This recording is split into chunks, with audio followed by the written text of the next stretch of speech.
Yeah. Let's talk a little bit about the politics of this because we do have a bunch of people weighing in. I mean, the big one is Ron DeSantis can put his tweet up on the screen, and also the reaction from Trump world to his tweet. I thought this was kind of interesting.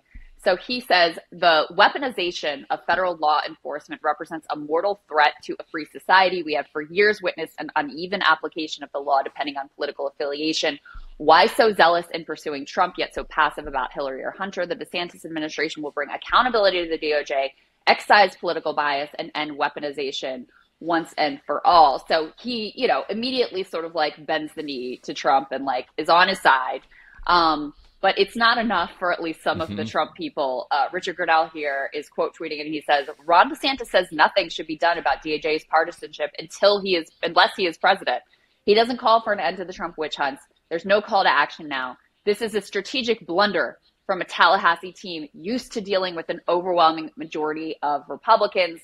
And, if the replies to this tweet are to be believed, there are at least some MAGA aligned figures and voters who agree very much with the sentiment that Grinnell is expressing. So, I mean, it just, for me, underscores the impossible position that DeSantis and all the rest are in. Like, they have there is no other political choice than to back Trump in this or whatever else. Like, whether it's this, whether it's January 6th, whether it's hush money, it doesn't matter. Like, they're going to back it and say that it's wrong and say it's weaponized DOJ, et cetera, no matter what the facts are. And we don't even have all the facts yet, by the way, because we don't have the statement of facts with regard to this particular case. But even with that, it's not enough because he didn't say, like, we need to take action now. And he doesn't go as far as, say, Vivek Ramaswamy does and say, if I'm president, I will immediately pardon Trump. And so he's just in this impossible bind. And meanwhile, obviously his launch didn't go all that well. He didn't get a bump in the polls, but they did have at least a minute where not 100% of the media focus was on Trump because you had him launching, you had Christie launching, you had Pence launching, Doug Burgum launching out in North Dakota.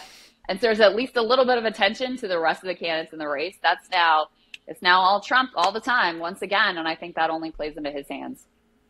It is remarkable to consider that basically this response shows how over this primary is.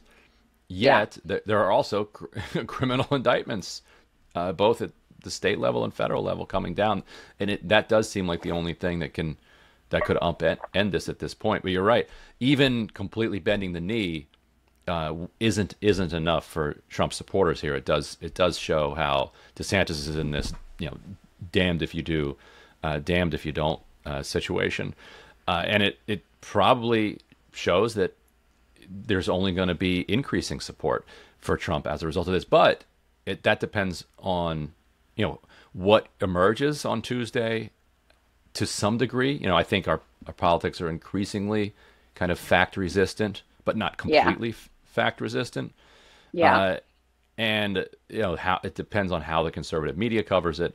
But it does still seem like, Trump is on his way. Now, could he, let's say there's a trial, let's say he gets convicted, that doesn't even necessarily mean he's out of the running, right? I mean, he's still the Republican nominee at that point.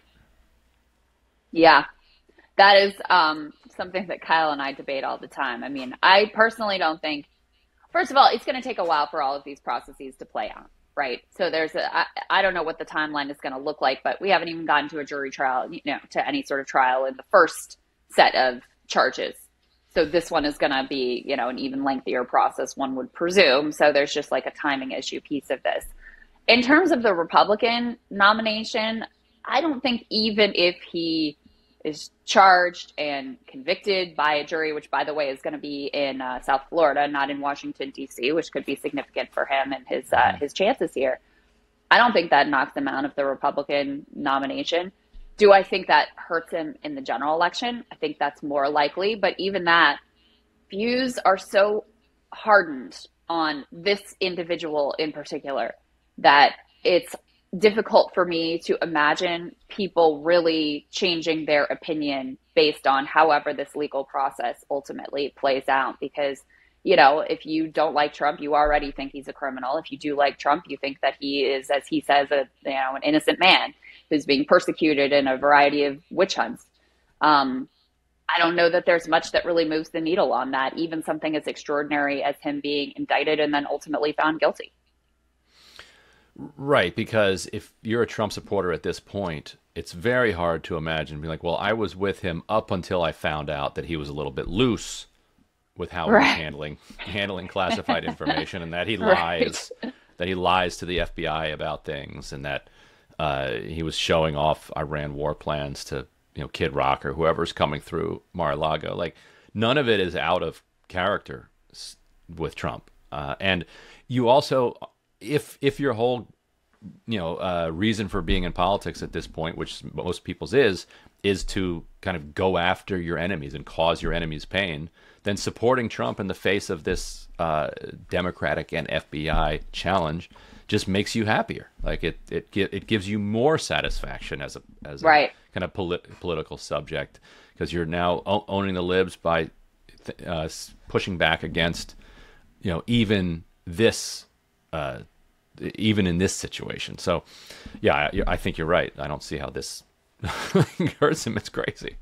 Well, and in terms of, the Republican base, I do think the general electorate is a different matter. And I have sort of a question mark about what it means for the broader electorate.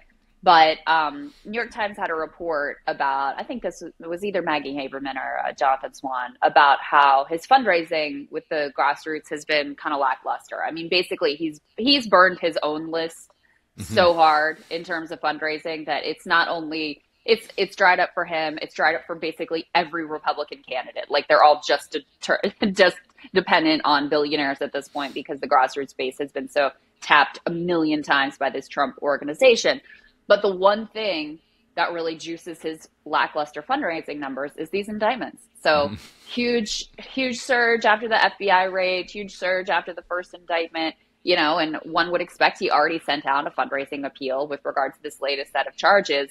Like, this is the thing that continues to juice the energy around him with his base and really keeps them sort of cleaved to him and unwilling to criticize him, which you see again in his adversaries, taking up of his side with regards to these charges, and, really hardens the Republican Party's support of him in a way that, I've been critical of, like, DeSantis's political chops and some of his tactics and strategy and whatever, but I also just don't think that there's really any hand you could play here that would work out for him, barring some other set of unforeseen events that, is not manifestly apparent to us. Yeah, that seems right. And Republicans have been complaining that it's a conspiracy among big tech to, like, label their emails as spam. Maybe, but also most of the people who are getting the emails are treating them like spam. Not opening them, marking them as spam, sending them into their trash folder. And like you said, they burned through those lists by, sending 100 emails a day saying, like, I saw one that was like an 11,000 time match. If you give to Trump now, it'll be matched 11,000 times over. It's like, you're not fooling it. How many people are you fooling with this? Like, maybe one, like, I'm going to give you $1 and it's going to turn to 11,000. Like, I've seen 2x matches. I've seen 10x matches. 11,000 suggests that, yeah, that thing is running on fumes. Yeah, absolutely. And that's before you even count in all of the, ring of grifters that sprung up to say, like, give me money to build the wall and give me money for this theoretical gold coin that's going to be real once Trump is back in office and he, whatever. So anyway, this certainly provides fuel to his base. I've always thought it was pretty clear that this benefits him in terms of a primary, less clear in terms of a general election. And, I guess we'll just wait and see exactly what the details are of the charges. But no doubt these are absolutely stunning developments. It's oversaid, but it happens to be true, unprecedented in American history, and quite extraordinary times that we're living through, Ryan. Yeah, pretty incredible when you have unilateral power to declassify documents to wind up catching a classification charge. Amazing. That's like amazing. Incredible.